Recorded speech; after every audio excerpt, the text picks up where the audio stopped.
right, friends, I am going to challenge you to Marie Kondo your calendar. Spring cleaning, whatever you want to call it. That means find the things that you can delete, find the things that you can delegate, and find the things that you are making a decision to take action on and do it. Decide and do it. Anything that's not bringing you joy, how can you move it out of your calendar? How can you get it off your to-do list? If you are spending hours and hours late at work, and yet you say it's a priority to be with your family or your partner or your friends or even yourself to have enjoyment in your life, what are you allowing to take up that space?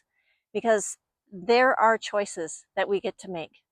I've been talking to leaders, clients who are saying, yeah, my life is being filled with things that I don't enjoy.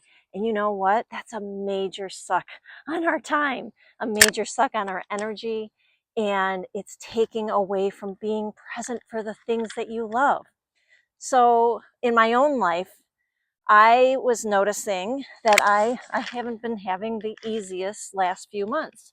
And so just emotionally and physically, I have been drained, and it may have something to do with the winter months. It may have something to do with the fact that I have recently reached menopause and, hey, guess what? There's a lot of hormonal changes. It could be that I'm growing a business and I'm stepping into new visibility and making decisions and having to, move forward in a way that sometimes feels uncomfortable.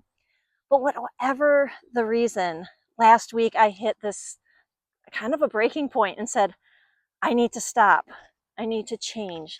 And so I had this great, although a bit forced, opportunity to look at my calendar and be very selective.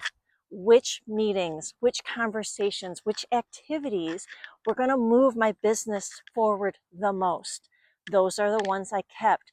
The others, I rescheduled, I deleted, I took action as much as I could, but then allowed myself to pause and slow down the process. As someone very important in my life said, if these meetings are meant to move the needle in your business, they will move the needle whether you have them today or tomorrow or in 2 weeks. And that wise person who I'm also married to is right.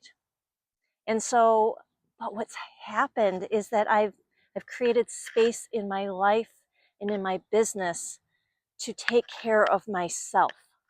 And so I am practicing what I'm preaching.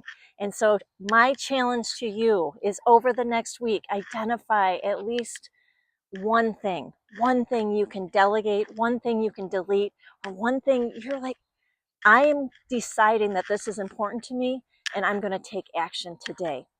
And if you find that you're running into your own barriers, that you are getting in the way of this process and feeling stuck and overwhelmed by it, reach out, jillvin.com.